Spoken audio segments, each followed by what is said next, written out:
Other than that, all right, we are live. We are live. We are live. Yay! So, welcome Yay! everybody. Yes. Oh my gosh, this is the conversation I've been waiting for. But let me calm down. Let me calm down. I just want to welcome you to LightWork and Life Talk with me, Allison Rozzel, here on this podcast where light work meets real life and we talk about it, right?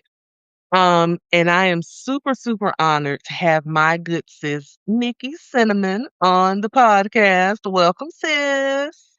Thank you so much for having me. I'm so grateful to be on your show.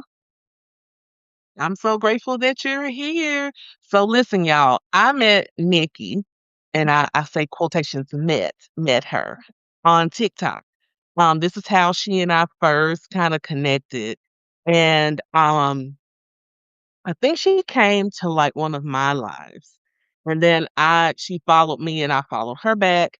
And I looked at her content and listened to what she was saying that she did. And I was like, huh, I think me and her need to have a conversation because she's doing such good work. And I'm going to let her talk about that. So, again, Goddess Nikki, welcome to the podcast.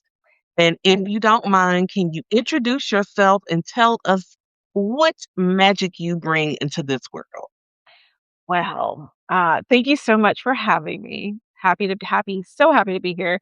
So what I do is the short version is I teach sensual movement. The longer version is I help individuals find their confidence and use movement, not necessarily dance, but just movement as a vehicle to process their emotions, move through daily struggles so that they find confidence, so that they're able to tap into their sensuality, tap into their power, and then go forth into the world and share that power if they choose to. That's what I do. That's the long and short of it. Um, yeah, but like I started as a student in 2009, and then I became a teacher in 2010. And I have not looked back since. It was such a gift that was given to me that I feel like I have to pay it forward, and that has been my mission the whole time. Yeah, that's what I do in a nutshell. Beautiful, beautiful. And we want to shout out a goddess named Free in the chat. Hey, goddess. Hey, gotta be free. Yeah. So you work a lot with sensual movement. So can you tell me how did that start? How did you get into that? What was that moment that you're like, this is for me, this is what I need? So it's a trilogy. Remember we talked about how deep we go into these stories and how detailed. As deep as you So want, sis, as deep as you want. So it's a trilogy. It's actually a story, and I think we talked about earlier about, you know, how like the universe, God, whatever you believe in, knocks at your door and tells you multiple times, like it kind of shows you what you need to do in life. And so my trilogy starts awkwardly enough on a first date. And it was after dinner. It's gonna take me back home. And we were casually just driving by a strip club, and I think he was testing me. And he said, "Oh, do you wanna go in?" And I was like, "Yeah, let's go in," because I was not going to be bested, on this first date. Like, I was like, "Oh, you're trying to, turn me off or test me, and, I'm not giving you that." I was just rebelling. So that was the first, and we went in, and I think I was maybe one of 2 women that were not on the stage, but just one of 2 women in the audience. And genuinely, the lady came on. Her name was Peaches. I'll never forget Peaches. And when I say she had the audience just eating out of her hand, just like, "Here you go." And she was so confident in her skin and in her body. And that's what was exciting to me. Obviously, the men were there for a different reason. I was just like, Yeah. "Man, like, this lady, this is powerful." Like, "Oh my god, I want that." Move on, a year goes by, and I never go back to that strip club again. Uh, don't really go out on more dates with that guy. Life moves on. And then my friend was getting married, a really good friend, getting married. Her bridal party reached out and said, "Hey guys, these are our options." One of the options was to do a pole dance class. I think I was the only one, maybe one of two, but I think I was the only one that said, "Yeah, let me do it. I want to do that." Because I was probably the only one. We did not do that, but it stuck in my brain, and I was like, "Man, Mhm. I really want to do this at some point in life." The third part of the trilogy, I was browsing online for something to do with my friends, like, on a Friday night, just something to do other than just going to the bar, going to the club. This was back when clubs were clubbing. Um, Yeah. yeah, that's a long time ago. Um, and I ran across this ad for exotic aerobics, and I Oh, thought, "Okay, like, this could be interesting." It was at 7 p.m. on a Friday. Let me check it out, like, it sounds spicy. We go there, my friend was reluctant, but she went, and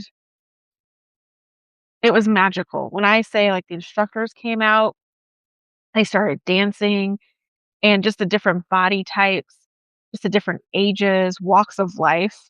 mhm. It I'm not saying that harps were playing or angels were singing, but it definitely felt like I was home. And Mm, within maybe 24 hours, I was like, I need more of that." Like, it's just a sampler class, like an hour long, but I was like, "I need more of that. Like, where can I get more?" So I go to the website, sign up for classes. And that was in 2009, and I haven't stopped. So that is how I got into it, that trilogy, and it was just like it was just something that was just knocking at the door, like tip tap, and I just never really paid attention until I was in the space, and then they had a sale.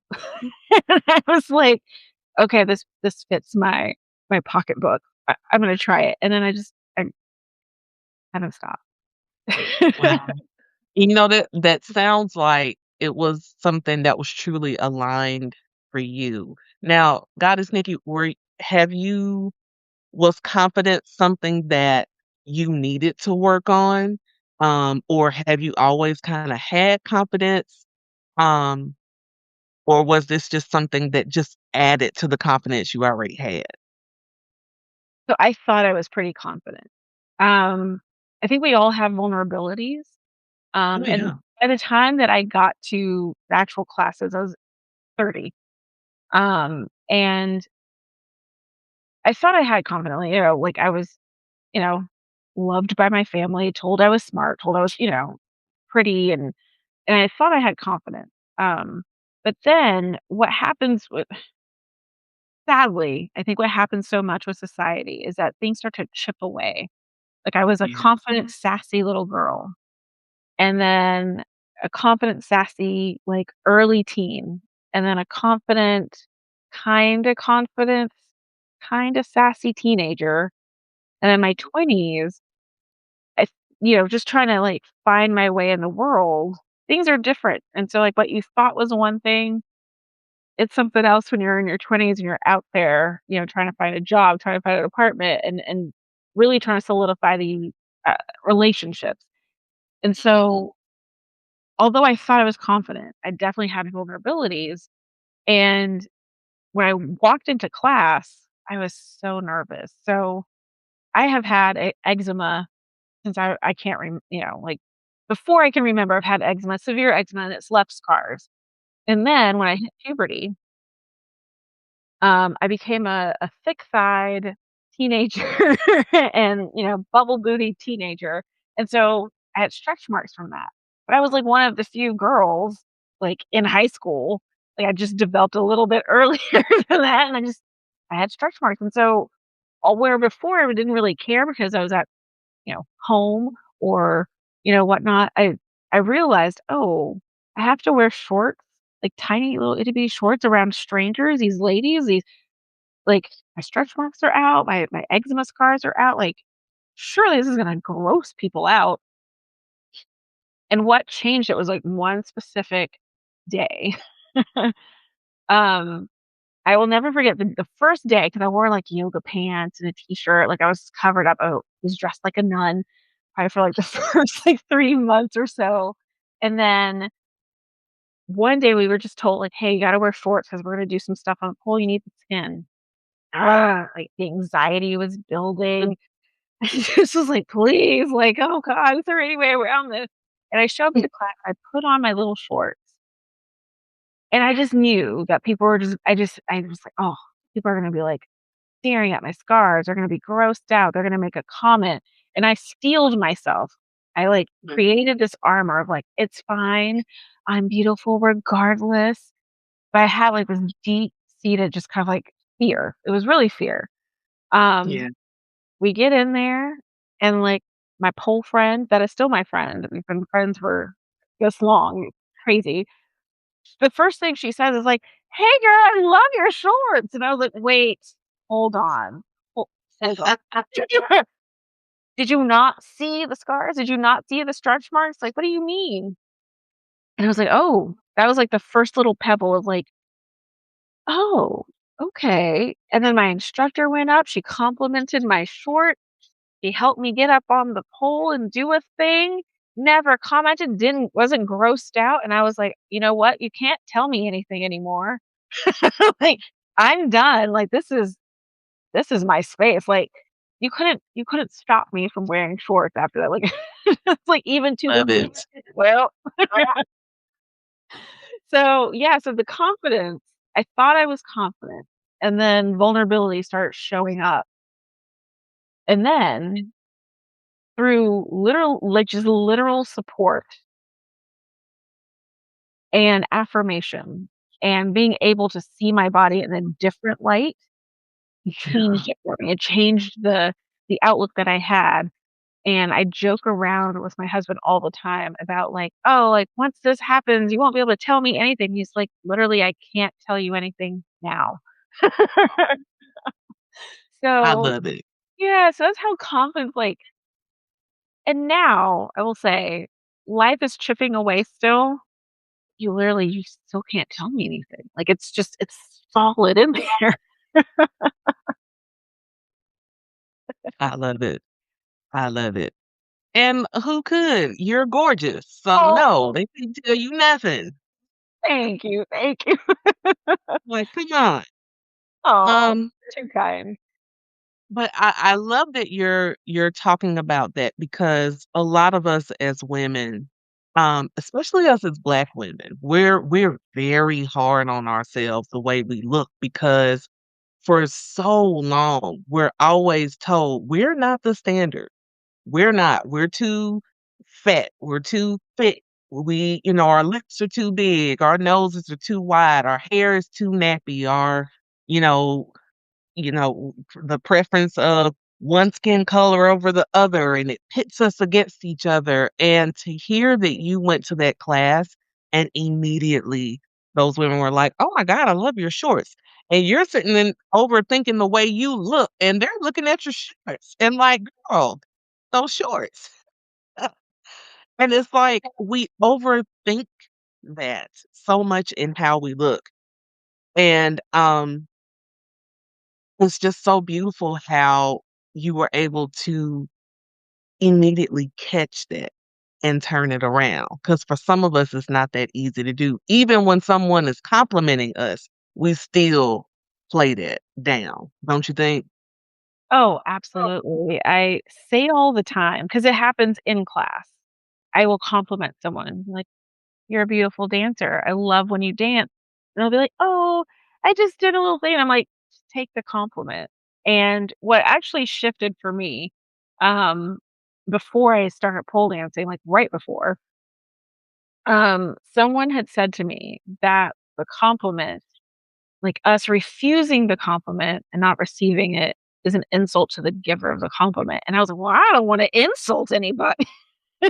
I don't wanna offend anybody at all, and so I Right. don't take that compliment because 'cause I'm just trying to be like it was kind of like, "Okay, I'm trying to be nice to you, so I'm just gonna receive the compliment," but honestly, it really is something to, like, internalize.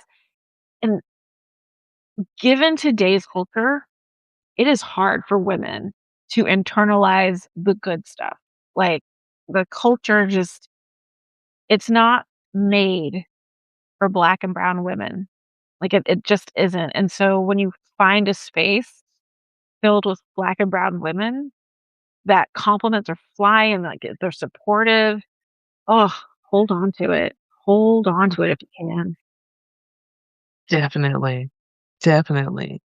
So, as you're teaching women through sensual movement, can you tell me about like, so let's say you're teaching a class. What are some of the first things that you have to like the blocks that you have to break down in order for them to even begin in a class? Does that make sense Yeah, what I asked? yeah, no, Okay. I think I know what you're saying. Um, it's really it's multi-tiered, right? So when you have someone that's just coming for the first class, they don't really know what they want. They're just, "I'm here because it sounded fun and it looks cool on the internet, so it's kind of what I wanna do." Um, so we're gentle with them, right? We're really like, 'cause we you can't go all in and 'cause it's a lot. It's a lot of overload.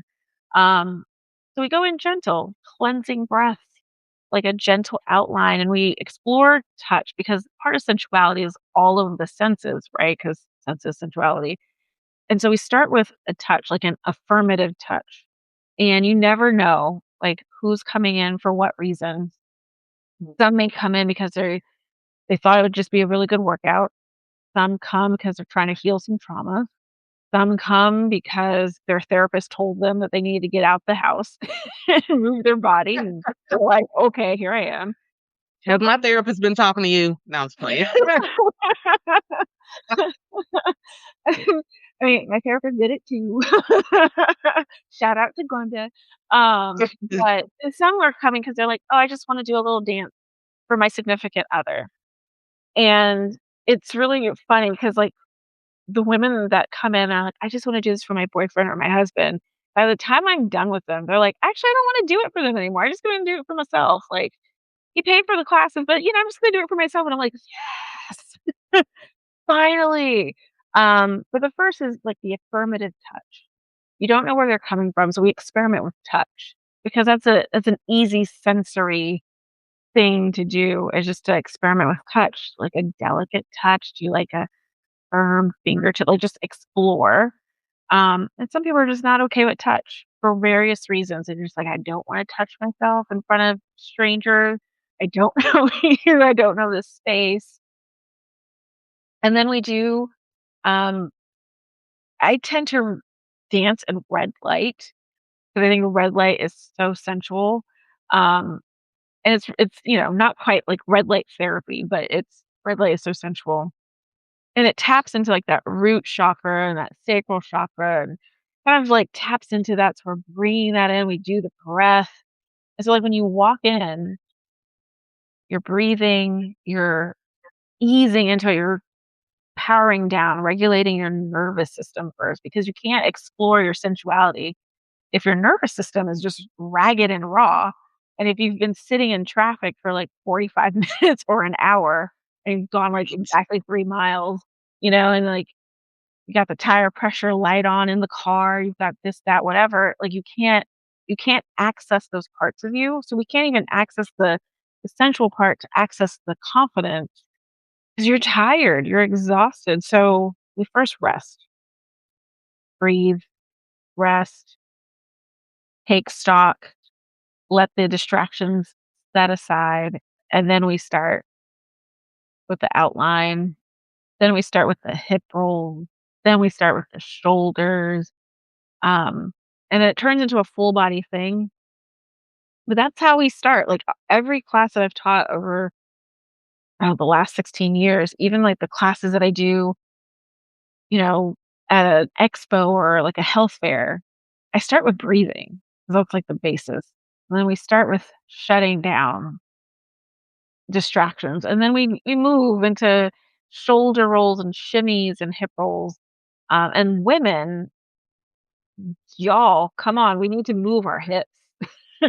Society says don't do it, but we need to move our hips. Like, our hips are powerful. And once you activate that, man, the confidence, everything else kind of falls in line on your body. Yes, speak on it. Talk about this all the time. Activate those lower chakras by moving your hips. Yeah. Get up and move your hips. Do sensual movement. Women, you know, and I'm just gonna be transparent. Because see now, we're having this juicy conversation.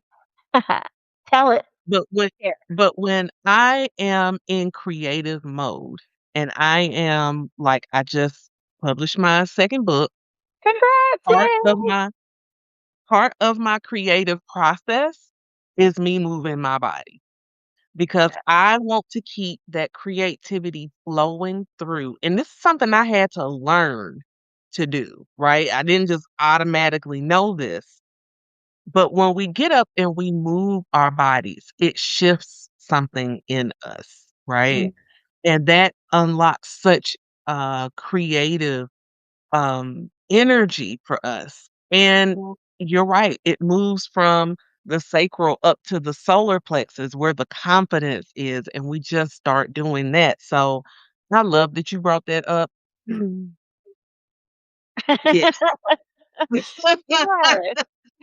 And it's so funny because, like, I don't feel like there is space right now. I think the space is starting to happen. Like, we're creating the spaces because people are finally realizing, okay, like, maybe there's something to it.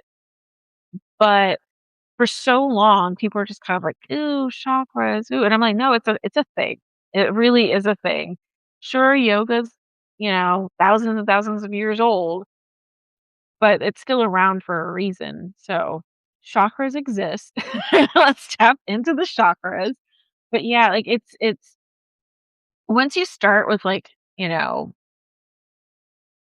hips and you allow the undulations to come up your body and you hit all of it, like, just going up your spine. And then my favorite thing when I to watch, and also to do when I don't have my glasses on, but to watch, is when a student goes off script and their hair is flipping, and even if, like, their hair is in a bun, their neck and their head is just moving, and, like, they've moved through, like, it sounds silly, but they've moved through the chakras, and they are at the top, and they are bringing that crown around. It's amazing. It's to watch it happen. It's sometimes it gives me chills just to, like, sit and watch students. Even today, like, still it gives me chills because, my god, like, women's bodies are so powerful. Like, so Yes. powerful. Like, I hate that we are in this space where we're not allowed, right, by society, we're not allowed to be out and proud with our sensuality, right? We're not allowed, it's like, cover up, your shorts are too small, and it's kind of like, I mean, I'm not doing it for me, I'm doing it for safety from the people that are telling me to do cover up, right? And so Mhm. having that space of that studio, of that sensual movement where, yeah, you can wear what you want, tiny shorts, a hijab, whatever you feel like you want to wear, we got you. Like, you are safe. Like, we're not going to tell you otherwise. But yeah, no, moving through the chakras is once you've hit those chakras and you're flipping your hair and you're tossing it around, oh, connecting it with your breath. Oh, chills. It sounds amazing, and I I love that. I love that for us as women to be Yeah. able to have these spaces that are like when you have light workers like you who are creating these safe spaces for women to come in and just move their bodies and unleash whatever they've been holding back, from themselves. And that's the thing. It's about us, you as the person. Sure, your husband, your boyfriend, they may enjoy what you learned, but at the end of the day, this is about you connecting with your body, with your energy. And I love so much that you are allowing women to pretty much be met where they are and Yeah. then grow from there. That's so beautiful. Yeah, and I wanna share something that my mentor, my pole mom, my first pole boss pole boss, but she shared, um, and it transformed a little bit. Now it was about a lap dance, right? She had a little lap dance class. I was single, but I was like, "Imma take it. It's fun, Imma take it." Um, and it was focused on the lap dance, but what she said carried on in other dances, other like, when I take yoga, when I do any of, like, anything, like, any dance thing, any movement type of thing, but what she said was, "Sure, they think the lap dance is for them, let them, but really, this dance is yours because they get to be in your realm. They get to be in your space. They get to witness your movement, how you move, what you do, like, they get to witness that, and aren't they so lucky that they get to witness it because you don't have to do it for them, and that changed everything Yeah. because there's so Yeah. much of like, "Oh, I'm gonna do a little lap dance, for my boyfriend or my husband," and then we proceed to put on his favorite outfit and choose his favorite artist or song, and center them, but what if we centered ourselves in any dance, but a lap dance, but, like, what if we centered ourselves and we chose our favorite outfit, our favorite music, put on our favorite perfume, we made sure we felt good, and then we're gonna move, and if you would like to watch, you're welcome to this time, you know? But, like, it's just what if we just reframed it and say, "Our sensuality is actually mine, and if you're lucky, I might share it with you." Mm, beautiful. And as you're saying this, Goddess Nikki, I'm thinking about um I saw a TikTok video, I think it was like last week, and this beautiful goddess was talking and she said, for women, what if when you get out of the shower and once you dry it off and everything, what if you don't put your clothes on? What if instead you start adorning yourself with your jewelry and put on your favorite smell good and put your waist beads on and put, all these adornments on your body and then allow yourself to move your body. And that right there sounds like such a beautiful way to bring it back to the sacredness and beauty of a woman's body. Ooh, that is powerful. That is Very. powerful. Yeah. That is beautiful. I'm gonna do that Yeah. today, actually. I'm gonna put on all of the endorments before I put my clothes on. Yeah, I'm Yeah. gonna do that.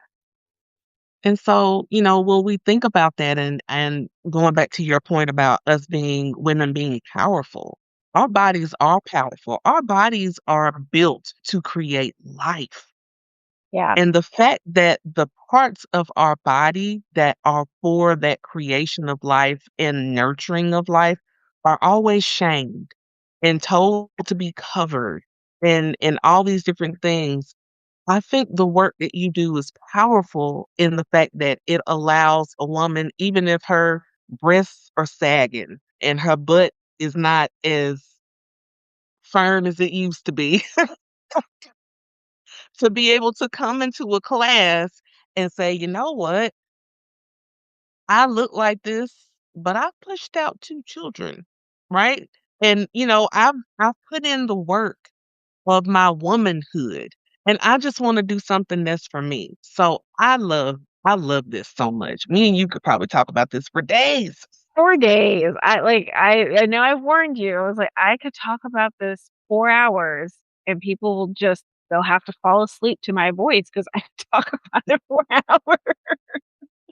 But I agree though, because we allow and there are women out here that are mothers, and that is a hard task. That is hard. It is hard to create life, and then it's hard to sustain that life. So, being a mother is hard. But then you have all these external pressures in life. Let's say, like, don't do this, don't do that. Because you're a mother, you can't be sensual because this. And it's like, wait a minute, hold on a second. That has nothing, to do with anything. And creating that space, right? And I think it's important for all women to find that space. And it may not be a sensual movement studio. It could be, their bedroom, could be their shower. It doesn't have to be um, a studio, but I think it's important to find that space when you are able to like free up like just a little bit of time for yourself because it helps you build, right? It builds that confidence. But like once you have that confidence, sure, no one can tell you anything, but it bleeds into other areas of life in a good way, right? Because a confident woman who's empowered and embodied, and that's the important part, being embodied. Mm. She's a better mom. She's a better sister. She's a better boss. She's a better everything because she's embodied. And I'm not saying that everyone is going to just, each one teach one, but it's like it it ripples throughout the community. And so I've been lucky. I've been super lucky to be surrounded by mentors and instructors that were encouraging, that were generous, because that's another thing. Like they were happy to give away their knowledge, just happy to educate, happy to teach. Um, and so now, like for me, life is I have to pass that on. I have to give this away. Like I can't hold it on to myself or hold on to it for myself. I have to share it. And if someone else shares it, cool.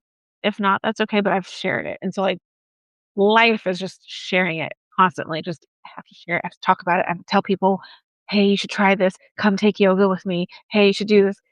Only because it unlocks something and then it's magical. And I'm hoping to change the world, right? One dance at a time. And I think I'm on my way. I think I'm on my way. But I Uh, do think that like if you can find space, find a place, even again, even if it's at home, to really tap into your sensuality, to build that confidence, root chakra all the way up, take your time and never rush it. Don't rush it.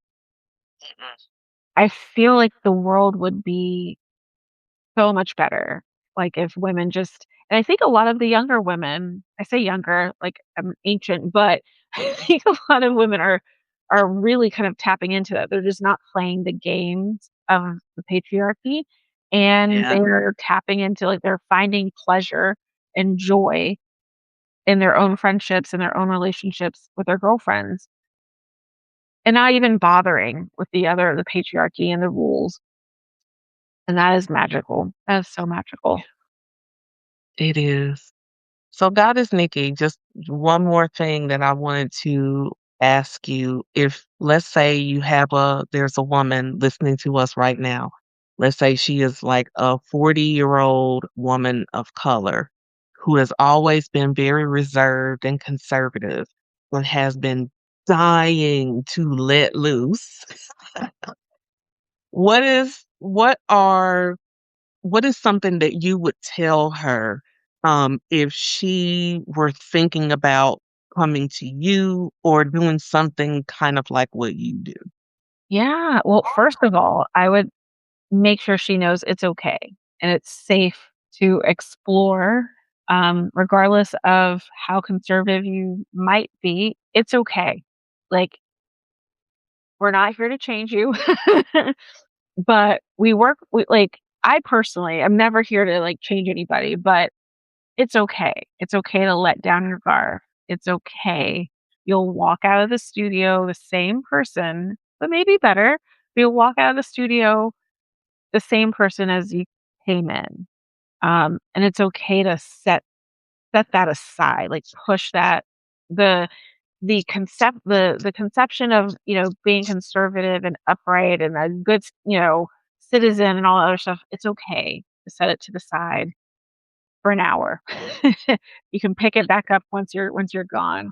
Um, but it's also important to explore. Um, Different instructors bring different things, different studios bring different things, and listen to their language, right? Because although I teach sensual yoga and sensual dance on and off the pole, some studios are very much focused on the fitness aspect. And that's okay. If that's what you're into, that's what you're into. Um, some are more focused on not so much the fitness, but movement. And that's where I lie. So there's the fitness aspect and there's movement aspect. And I would say find, like, read their website, check out um their social media, and look for bodies that are similar to yours. And it seems superficial to say that, but in actuality, like, look for bodies that are similar to yours, because that means that they have the experience, right? Like, 40 something, conservative, shy, has probably walked through their doors before. If you don't see that representation, that doesn't mean that they're not there. It just might mean that they're a very private studio and they don't take pictures of their students. But look for bodies that are similar to yours. And then just try it. Like, one class, you can try it. And then if you hate it, never do it again. But if you like it, explore some more. Um, but yeah, if folks are interested in dancing or moving with me, I'll put that information in my Substack, since they're already here. But that's what I would start with. Just, it's okay, and it's okay to try, and it's okay to try and like it, and it's also okay to try and not like it and realize, not really for me. It's okay. It's literally okay. Yeah. Beautiful. Beautifully said. Beautifully said. So before we wrap up, I want to pull a card for the collective from the Faces of Oshun. Because if we're talking about sensuality, and we have to let Oshun guide us. You So do. I'm what's a card, and then once I pull the card, Goddess Nikki, you can tell everybody how they can reach you. Remember, you can do that while I'm shuffling. Tell Oh, everybody I'll how do to that while reach you're shuffling. you. Uh, while you're shuffling, if you would like to dance with me or move with me, you can dance with me virtually. I teach pole, yoga, chair dance, and floor work. And a lot of the yoga classes that I do are on Sunday, and you can do it in your bed, um, Mm, if you want to. You don't have to, but you can, you can do it in your bed or your couch. But yeah, you can reach me. Silk Studio Houston is the website to register for classes. But if that's too much, you can send me a message on Substack. Send me a message on Instagram. The name is the same, Nikki Sinamon, on everything. It's NikkiSinamon. beautiful, beautiful. So we have Ocean's Tears, and it is grief, loss, and heartbreak. Now, when I pulled that, I immediately thought about, because even while you were talking earlier, I thought about how this could also be healing for some women who are in heartbreak mode and trying to overcome some things. Um, by moving their body and rebuilding their confidence. So I felt like that was pretty good. So I'm just going to read the affirmation that says, "In my morning, I find the seeds of healing and transformation." Yeah. And I think Yeah, that's transformation. very much what you can help women do as well. Yeah, that is a little bit, the cards. People play around with them, but sometimes I think they have, like, there's something behind them, because healing and transformation is is what we do. Yourself included is what we do. Yeah. Oh, I love that. Chills, actually. Little goosebumps Right? on the arm. Well, Nikki, oh my gosh, this has been such a beautiful conversation. I am so, so, so grateful to you, sister, for coming and talking with me. This won't be the last time that we talk. I I hope know it. I hope not. Um, I hope not. yeah. So thank you so much for coming through and bringing all your beautiful magic and talking about all of this.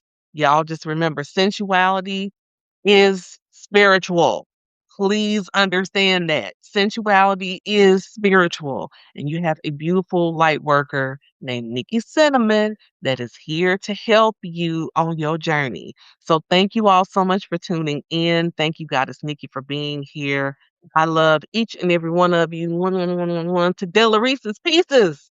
And I will see you all next time on Lightwork and Life Talk podcast. Bye for now.